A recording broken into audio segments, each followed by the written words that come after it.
مکہ کے اور خانہ کعبہ کے کچھ اوصاف بیان کیے گئے. مبارکن، برکتوں کا سرچشمہ. اللہ اکبر. آج پوری دنیا خانہ کعبہ مکہ کی برکتوں سے فیضیاب ہو رہی ہے. اور برکتیں کیسی؟ آج پوری دنیا محتاج ہے. پیٹرول بند ہو جائے پوری دنیا کے کاروبار ٹھپ پڑ جائیں گے. پیٹرول سے آگے اب تو نہ جانے کیسی کیسی گیسیں نکل رہی ہیں. پہاڑوں کے اندر بے شمار خزانے مدفون ہیں، بے شمار خزانے نکل رہے ہیں. تو یہ مبارکن، برکت والی جگہ ہے یہ. وَہُدًى لِّلْعَالَمِينَ، اور تمام جہانوں کے لیے ہدایت. اس لیے کہ یہی سینٹر تھا، یہی چراغ ہدایت کا آیا اور یہیں سے پوری دنیا کے اندر روشنی برابر برابر تقسیم ہوئی. وَهُدًى لِّلْعَالَمِينَ، ہدایت کی روشنی پوری دنیا کے اندر اسی سینٹر سے پھیلی، مکہ سے. تو مبارکن وَهُدًى لِّلْعَالَمِينَ فِيهِ آیاتٌ بَیِّنَاتٌ، اس کے اندر واضح نشانیاں ہیں. ایک نشانی تو یہ، اس کی طرف جس نے نگاہ غلط انداز سے دیکھا اللہ نے اس کی آنکھیں نکال لی. یہ کتنی بہت بڑی نشانی ہے کہ آپ کی پیدائش سے کچھ ہی عرصہ پہلے ابرہا نے ہاتھیوں کا لاؤ لشکر لے کر کے کعبہ کو ڈھانے کا ارادہ کیا. ابھی وادی محصر میں پہنچا ہی تھا، خانہ کعبہ کے قریب بھی نہیں پہنچا تھا کہ وہی اللہ تعالی نے اس کو اس کے پورے لشکر کے ساتھ معمولی چڑیوں کے ذریعے تباہ و برباد کر دیا. بہت بڑی نشانی ہے جو اس گھر سے متعلق.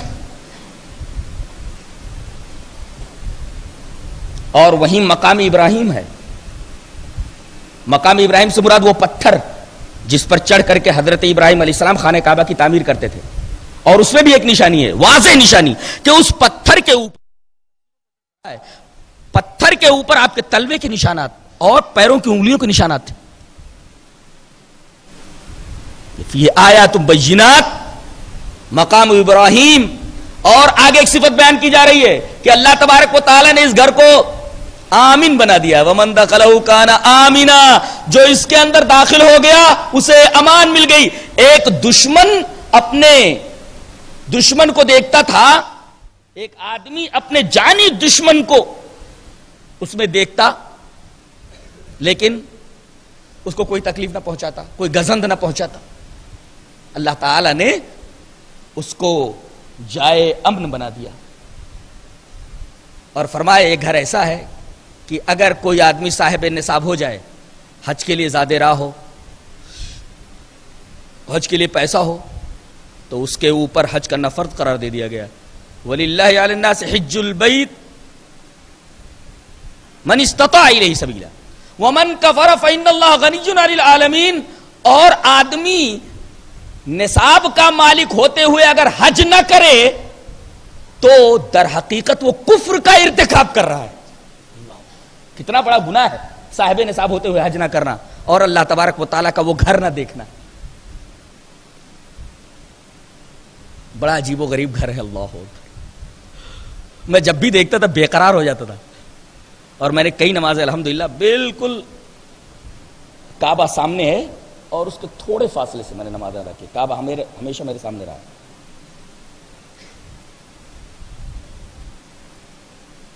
بس اس کی مرضی، اس کا ارادہ. لوگ لاکھوں روپیہ خرچ کر کے وہاں جاتے ہیں. میں فری میں گیا، فری میں آ گیا. شاید یہ قرآن حکیم کی برکت ہے، اس کی کتاب سے منسوب ہونے کا نتیجہ ہے کہ اللہ تبارک و تعالیٰ نے بلا لیا کہ جو کچھ میرے اس کلام میں ہے، جو کچھ میری اس کتاب میں ہے، تو اپنی آنکھوں سے آ کر دیکھ لے. بدر کہاں ہے، فرشتے کیسے اترے تھے، وہ کنواں کدھر ہے، وغیرہ وغیرہ ساری چیزیں آ کر دیکھ لے. یہ فضل ہے اللہ تبارک و تعالیٰ کا. ایک سوال اور پیدا ہوا کہ سارے مسلمان کعبے کی طرف منہ کر کے نماز پڑھتے ہیں. گویا کعبے کی پوجا کر رہے ہیں. اس کا جواب بھی یہاں موجود ہے. ان اول بیتیوں، یہ گھر ہے جو بنایا گیا، یہ اللہ نہیں ہے، یہ گھر ہے. ہم اس عمارت کو کیا بولتے ہیں؟ اللہ نہیں، بیت اللہ بولتے، گھر بولتے ہیں. ہم اس کو اللہ مانتے ہی نہیں، بیت اللہ مانتے ہیں. تو اس کی عبادت کیسے ہوئی؟ اور جہاں تک بات ہے سارے مسلمانوں کا اس کی طرف رخ کر کے نماز پڑھنا، وہ تو مسلمانوں کی وحدت کا ایک مظاہرہ ہے، اتحاد کا ایک مظاہرہ ہے. بلکہ ہم اس گھر کو معبود نہیں مانتے، بلکہ اپنے معبود کا گھر مانتے. تو وہ معبود کہاں ہوا؟ وہ تو ہمارے معبود کا گھر ہے. وہ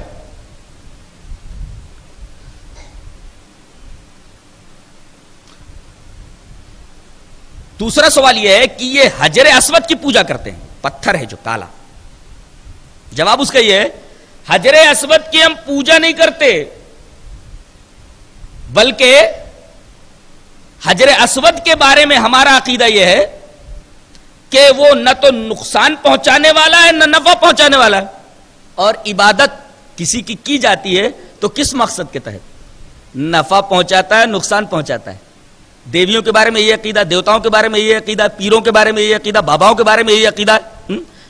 جو باطل معبودان ہیں ان کے بارے میں یہ عقیدہ ہے کہ وہ نفع پہنچا سکتے ہیں، نقصان پہنچا سکتے ہیں. لیکن اس پتھر کے بارے میں کسی مسلمان کا عقیدہ یہ نہیں کہ وہ نافع اور ضار ہے.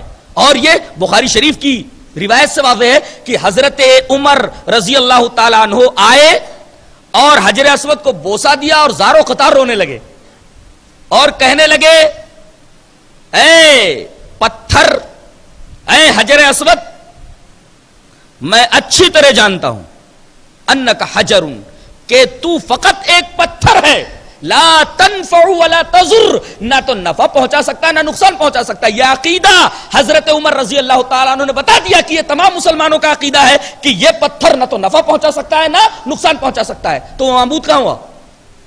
کسی کی پوجا کی جاتی ہے تو کاہے کے لیے؟ کہ وہ نفع دے گا اور نقصان پہنچائے گا. اور اس پتھر کے بارے میں ہمارا یہ عقیدہ ہے ہی نہیں. دوسرے ہم اس کو سجدہ کہاں کرتے ہیں؟ اس کے سامنے رکوع کہاں کرتے ہیں؟ صرف چومتے ہیں یا ہاتھ لگاتے ہیں. تو چومنا پوجنا تھوڑی ہے. Kissing is not worshipping, kissing is not worshipping.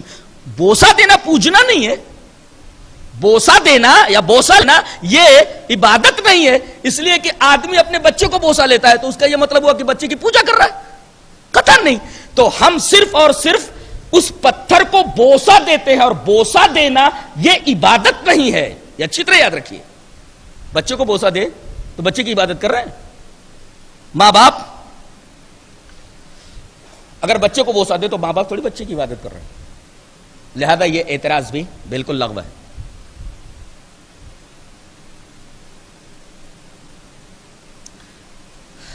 اس کے بعد اتحاد کی بنیادیں بتائی جا رہی ہیں کہ وہ کون سا پلیٹ فارم ہے کہ سارے لوگ اگر اس پلیٹ فارم کے اوپر آ جائیں تو اتحاد ہو جائے.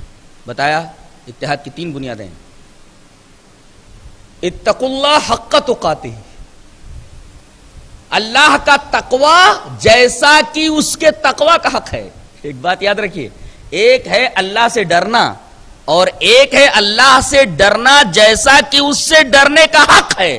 دونوں میں زمین اور آسمان کا فرق ہے. اس کو سمجھاتا ہوں.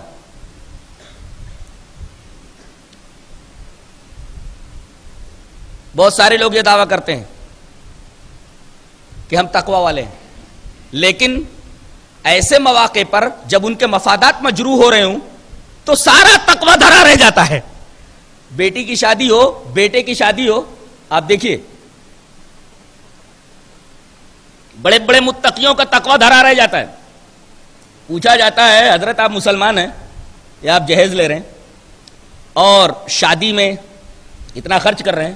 حدیث میں تو یہ ہے کہ سب سے بہترین شادی وہ جس میں خرچہ کم ہو. نبی نے تو یہ بتایا. اور شادیوں کو اتنا آسان کرو کہ زنا مشکل ہو جائے. تم نے تو شادیوں کو مشکل بنا کر کے زنا کو عام کر دیا ہے. کتنا بڑا گناہ کر رہے ہو تم. اور اللہ حیدرآباد والوں کے اوپر رحم فرمائے، یہ بلا ان کے درمیان بہت ہی بری طریقے سے موجود ہے. اور اس وبا کے اندر وہ بری طریقے سے پھنسے ہوئے.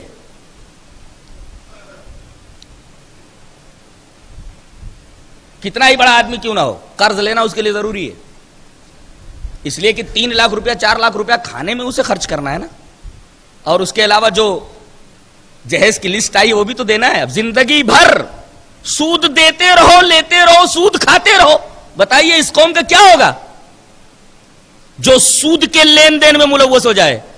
عذاب الہی کا مورد نہیں بنے گی تو کیا ہوگا. ہمارے اوپر جو یہ آفتیں ہیں نا, خود ہمارے ہاتھوں کی کمائی ہے.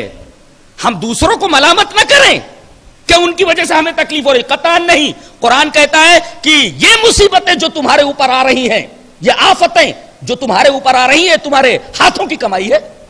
وما اصابکم من مصیبت فبما کسبت ایدیکم, جو مصیبت بھی تمہارے اوپر آ رہی ہے وہ خود تمہارے ہاتھوں کی کمائی ہے. دوسروں کو ملامت نہ کرو, فلاں آدمی کی طرف سے ہمیں تکلیف ہے, فلاں ہمیں مٹانے کے چکر میں. قطعاً نہیں, تم نے اپنے مٹانے کا سامان خود کر رکھا ہے. تم تو جس ڈال کے اوپر بیٹھے ہوئے ہو اسی ڈال کو کاٹ رہے ہو, اور الزام دوسروں کے سر ڈال لو.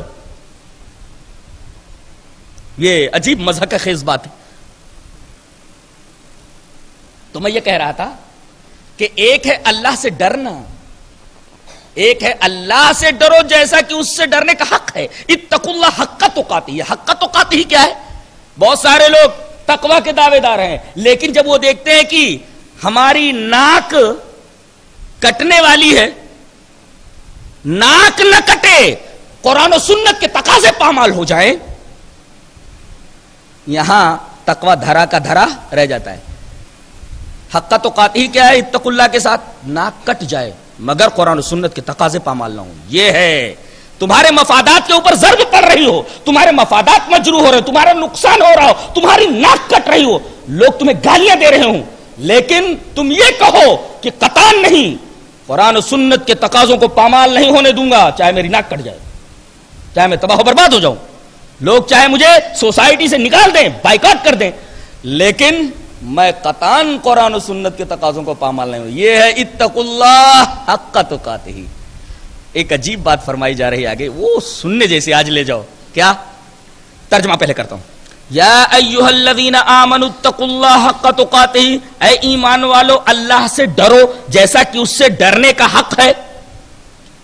ولا تموتن الا وانتم مسلمون, اور نہ مرو مگر مسلمان ہو کر. آپ سے ایک سوال کرتا ہوں, اسلام کے اوپر مرنا کہ میری موت اسلام کے اوپر ہو, یہ اپنے اختیار میں ہے؟ جواب دو. اسلام کے اوپر مرنا یہ انسان کے اختیار میں ہے. پھر اسلام کے اوپر مرنے کی توفیق کون دیتا ہے تب آدمی اسلام کے اوپر مرتا ہے؟ اللہ. اللہ توفیق دیتا ہے تب انسان اسلام کے اوپر مرتا ہے. اگر توفیق نہ دے تو انسان اسلام کے اوپر نہیں مر سکتا.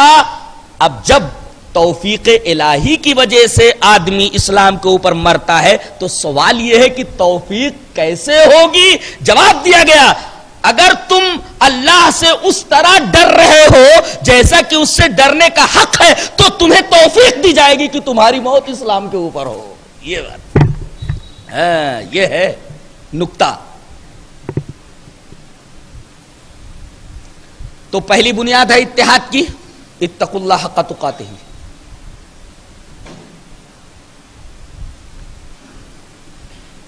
اور دوسری بنیاد کیا ہے اتحاد کی؟ اعتصام بحبل اللہ, قرآن اور حدیث کو مضبوطی سے پکڑ لینا, اللہ کی رسی کو مضبوطی سے پکڑ لینا. ایک ہے اتقوا اللہ حق تقاتہ, ایک اعتصام بحبل اللہ, اور تیسرے عدم تفرق, یعنی فرقوں میں نہ بٹنا.